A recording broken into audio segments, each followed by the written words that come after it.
Dios me lo siga bendiciendo. Los saluda de nuevo su hermano y amigo el pastor Carlos Parga.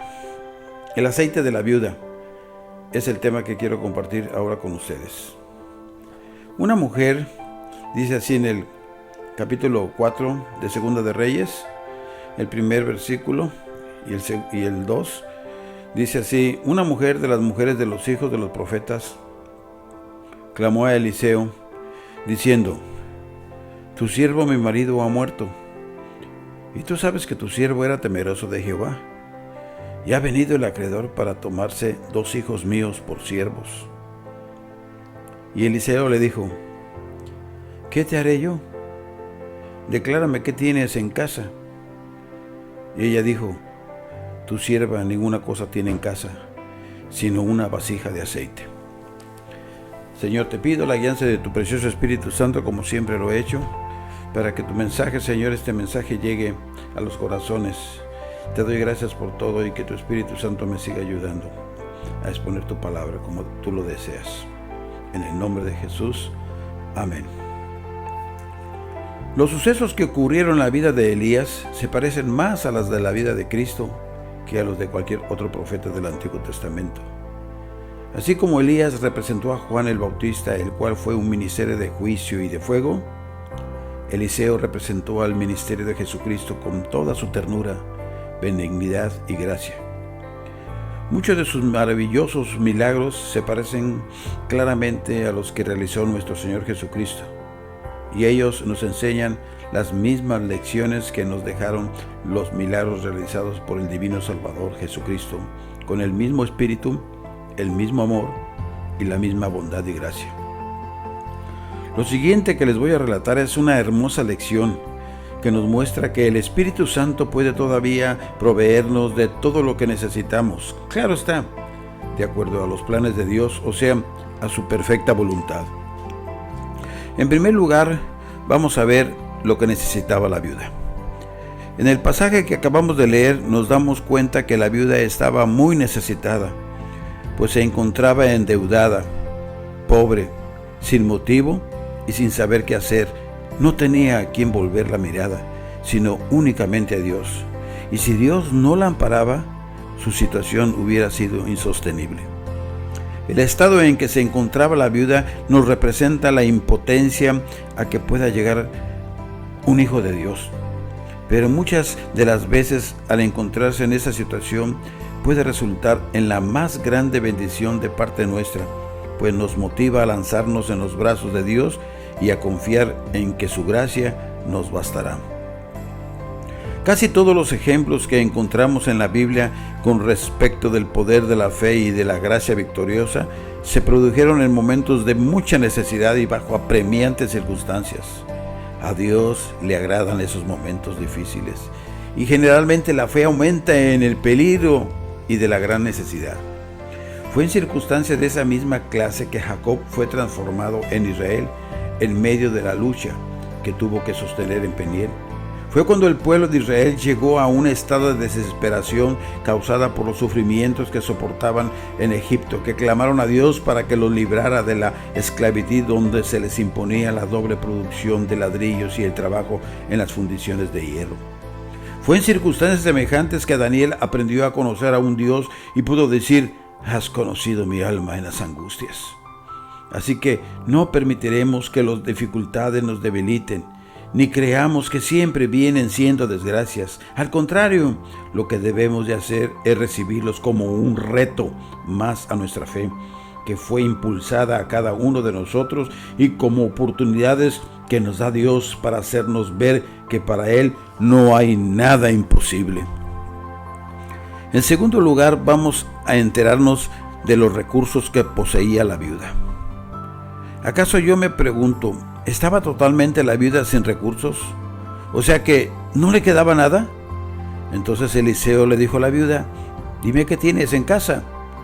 Tu sierva ninguna cosa tiene en casa, sino solamente una vasija de aceite.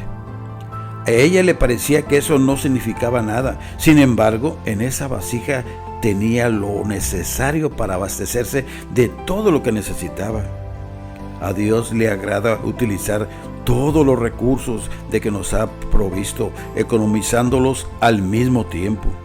Así como un buen artesano puede hacer muy buenos trabajos valiéndose para ello de herramientas deficientes, Dios también puede valerse de instrumentos deficientes para llevar a cabo sus planes y obras, pero quiere que empleemos lo que nos ha dado. Lo que Moisés tenía en las manos era algo muy pequeño, pero esa varita bastó para dividir el mar Rojo y para quebrantar las fuerzas de Faraón. Lo que tenía el muchacho que se encontraba en las playas del lago de Galilea era muy poco, pero los 5 panes y los 2 peces en las manos de Jesús bastaron para alimentar a más de 5,000 personas. A Dios le basta lo que tengamos siempre y cuando le dejemos a Él obrar como quiera. Pero la vasija de aceite no era muy insignificante que digamos, pues lo que contenía representaba el poder del Espíritu Santo. Esa vasija de aceite representaba la presencia del Espíritu Santo que puede tener todo creyente y hasta cierto punto lo tiene. Y si únicamente supiésemos emplearlo, este podría ayudarnos a enfrentar cualquier situación que se nos presente en nuestra vida cristiana. Pero desgraciadamente muchos cristianos no se han dado cuenta de que poseen ese poder y por consiguiente no lo emplean para nada o no saben usarlo. Les contaré una historia acerca de una anciana que, estando en la más extrema miseria, fue a consultar a su pastor acerca de su situación. El pastor le preguntó si no tenía algún familiar o un amigo que pudiera hacer algo por ella. Ella le respondió que solamente tenía un hijo, que era muy bueno, pero que estaba en el extranjero prestando sus servicios en el ejército. Pero, ¿acaso no le escribe?, le preguntó el pastor. Oh, sí, respondió la anciana. Me escribe cartas muy seguido, que por cierto son muy cariñosas, y entre ellas me manda unos folletos muy bonitos, pero a mí me da pena decirle que me encuentro muy necesitada de dinero y además no quiero preocuparlo. A ver, muéstreme alguno de los folletos que usted dice que le manda entre las cartas, le dijo el pastor. Enseguida la anciana abrió su Biblia y de adentro de las páginas sacó varios de los, entre comillas, folletos que había recibido de su hijo y se los enseñó al pastor. Poniéndoseles en sus manos, este admirado le dijo: mi querida hermana, esto no es otra cosa sino cheques de banco que usted debió cambiarlos por dinero y haber comprado todo lo que usted necesitaba. Así que dentro de su Biblia tiene usted una fortuna. Usted es mucho más rica que yo, le dijo el pastor. Usted no se había dado cuenta, mi querida hermanita, del tesoro que usted tiene. Esto nos da a entender que en la Biblia tenemos tesoros sin darnos cuenta de ello. O dejamos de hacer uso de nuestros recursos infinitos. Se nos ha dado el Espíritu Santo para emplearlo en todo lo que necesitamos. Sin embargo, a pesar de tener a nuestra disposición todas las fuerzas del cielo, muchos están pereciendo de hambre, simplemente porque no sabemos cuáles son los tesoros de que disponemos, ni nos valemos de los derechos que nos corresponden con motivo de nuestra redención. El apóstol San Pablo nos dice en la primera carta a los Corintios, en el capítulo 3, verso 16, ¿no sabéis que sois templo de Dios y que el Espíritu de Dios mora en vosotros? Así que si usaremos el poder que hemos recibido debidamente en el nombre de Jesucristo junto con las promesas de Dios de acuerdo a su voluntad, no fallaríamos ya más. No tendríamos más temores, no volveríamos a deshonrar el nombre de nuestro Salvador. No desalentaríamos al mundo y nos elevaríamos a la victoria exclamando a Dios gracias, el cual nos lleva siempre de triunfo en triunfo en Cristo Jesús, Señor nuestro. Querido amigo, te haré una pregunta. ¿Dónde se encuentra la diferencia de nuestro siglo y el siglo de nuestros abuelos? Simplemente en el hecho que hemos aprendido más de la naturaleza. Estamos empleando los grandes secretos del vapor, la electricidad y las diversas aplicaciones que se dan a la ciencia en nuestra vida industrial. Eso se debe a que hoy en día un solo hombre hace lo que en tiempos de nuestros abuelos lo hacían 20. El hombre de negocios se sienta en una oficina y atiende sus asuntos hablando por teléfono, ganando así tiempo y ahorrándose la molestia de trasladarse de un lugar a otro. ¿Qué fue lo que le sucedió a Agar cuando se vio llena de angustia lo que le pasó fue lo siguiente: no sabía que cerca de donde estaba había una fuente de agua, y debido a su ignorancia, ella y su hijo estuvieron a punto de morir de sed. No fue necesario que el ángel creara una fuente de agua, pues lo único que tuvo que hacer fue abrirle los ojos de Agar para que viese el manantial y bebiese ella y su hijo. En Mara, no fue necesario que Dios creara un manantial de agua dulce para que bebiera el pueblo. Solo bastó de que le indicara a Moisés cuáles eran las ramas que ya estaban allí, con las que podía hacer que el agua agradable, ¿verdad?, para beber. Lo único que tuvo que hacer Moisés fue meter las ramas en el agua. Inmediatamente de haberlo hecho así, las aguas quedaron sanas y inmediatamente, ¿verdad?, pudo saciar la sed. No fue necesario que descendiera a la falda del cerro un ejército de ángeles en auxilio de Eliseo. Los ángeles ya estaban ahí, pues todo lo que se requería era que se le abriesen los ojos del siervo, del profeta, para que viere a las fuerzas celestiales que le rodeaban y les defendían. De igual modo está a nuestra disposición la fuente de la vida. Lo único que se requiere es que bebamos de ella. Las ramas sanadoras están a nuestro alcance. El ejército angelical nos rodea. Lo único que se precisa es que lo veamos, que sepamos que está allí, que sepamos cuál es la voluntad de Dios. Como resultado de nuestra redención, Dios nos dice: levántate, resplandece, porque ha venido tu luz. Cristo apareció, ha venido el Espíritu Santo, y todo lo que nos corresponde hacer a nosotros es saber cuál es nuestra divina gran comisión, recibirla y ponerla en práctica. En tercer lugar, vamos a ver las condiciones para recibir la ayuda divina y para saber que la hemos recibido. En primer lugar, el profeta le dijo a la mujer que preparara un buen lugar en la casa, luego que debía preparar las vasijas vacías para poner en ellas lo que se le iba a dar. Lo que más urge es que preparemos un lugar para Dios. La verdad es que Dios tiene que hacerse lugar, Él mismo creando nuevas vasijas de necesidad. Cada prueba que nos sobreviene no es otra cosa más que una necesidad de que Él nos llene y nos haga ver lo que Él puede hacer para nosotros y lo que puede hacer por nosotros. Pero no basta la necesidad, también es menester que tengamos espacio vacío. Deberíamos sentirnos conscientes de lo que necesitamos y debemos de estar convencidos que Dios es el único que puede proveernos de ello. Debemos estar vacíos de nuestro propio valor y de toda dependencia humana, pues al rendirnos incondicionalmente a sus pies, Él nos hará saber cuán sabio es Él y cuán fuerte es su mano. Además, debemos de tener fe, que podamos depender de Él y que podamos seguir confiados que Él nos dará todo lo que necesitamos de acuerdo a su voluntad, o sea, a sus propósitos divinos. La viuda no se quedó esperando solamente que su vasija reposara, sino que buscó otras vasijas, como si hubiese tenido una gran cantidad de aceite para echar en ellas. De igual modo, tuvieron que proceder los discípulos al dar de comer a la multitud con 5 panes y 2 peces. Iban distribuyéndose contando con lo que recibirían, pero que todavía no estaba a la vista. Así que debemos contar con lo que Dios nos dará y tener suficiente confianza en Él para agradecerle anticipadamente. Cuando así lo hacemos, Él premia nuestras esperanzas con una gloriosa y abundante gracia. Pero no solo debemos de tener fe, sino también amor desinteresado. Las vasijas de que dispuso la viuda eran prestadas, así que ella no era la única necesitada.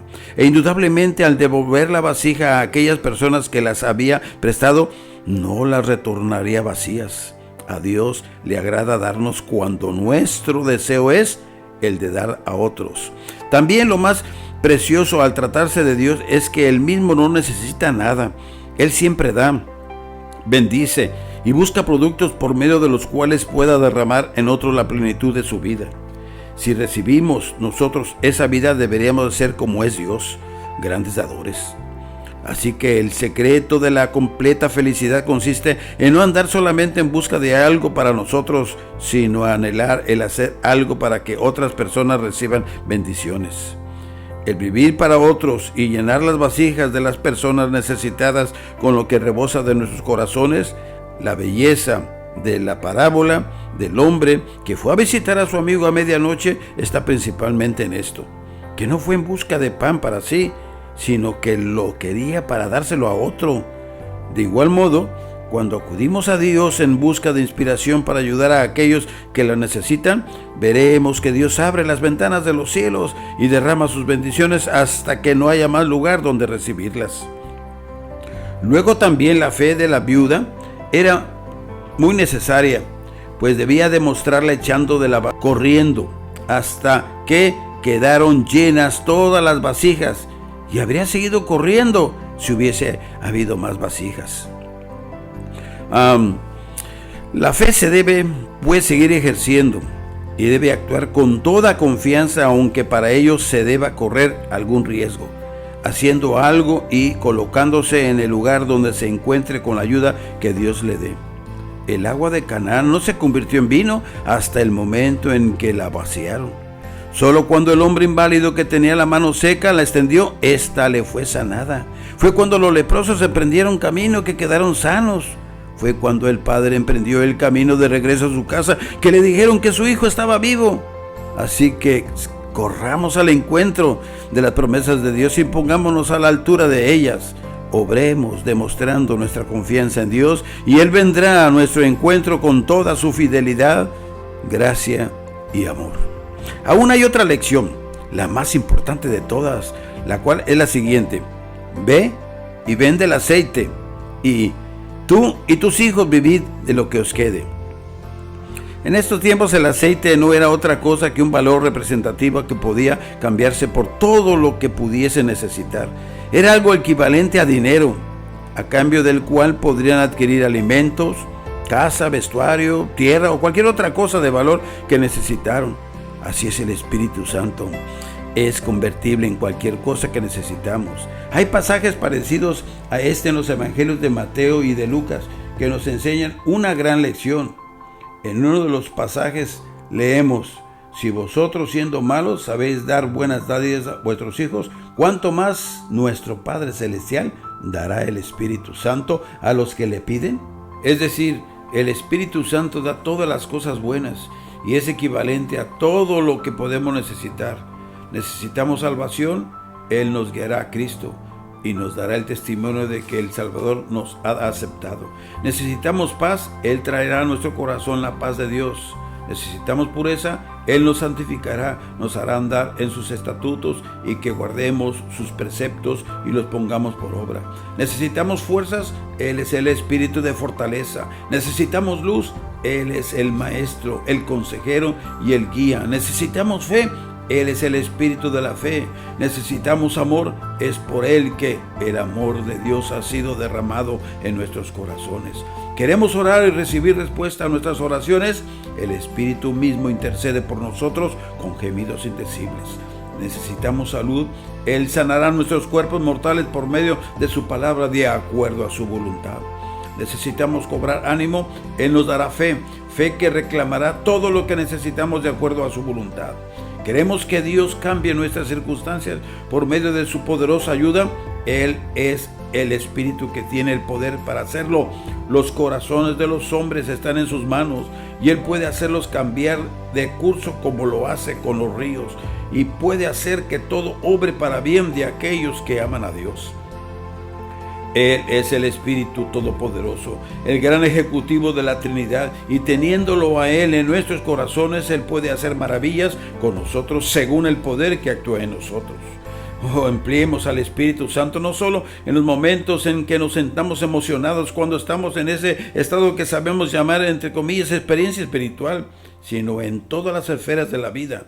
Tengámoslo siempre como Dios ejecutivo, el todo suficiente guiador de nuestra fe victoriosa.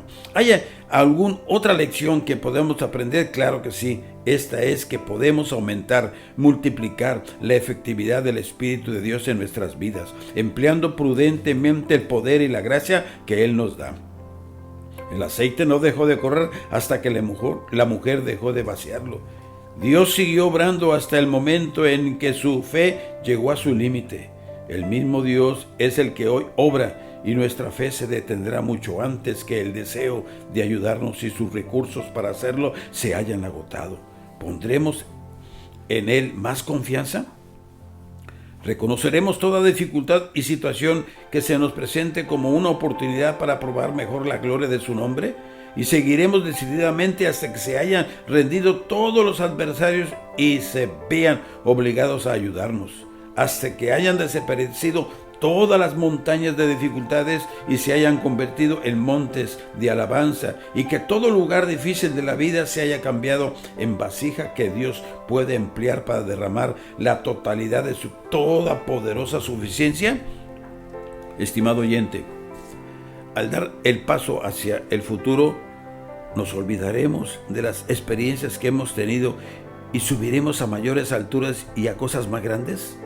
Dejaremos las vasijas que nos han satisfecho y traeremos otras nuevas para que Él las llene. Olvidaremos las bendiciones que hemos recibido del Espíritu Santo y pensaremos en aquellas opciones que no hemos recibido aún. ¿No trataremos de probar su gran promesa? Os abriré las ventanas de los cielos y derramaré sobre vosotros bendición hasta que sobreabunde. ¿Deseas pedirle al Señor Jesucristo que tu vasija sea llena del Espíritu Santo? Si así lo deseas, pídeselo de todo corazón, no dejes de hacerlo. Que el Señor te colme de bendiciones. Amén.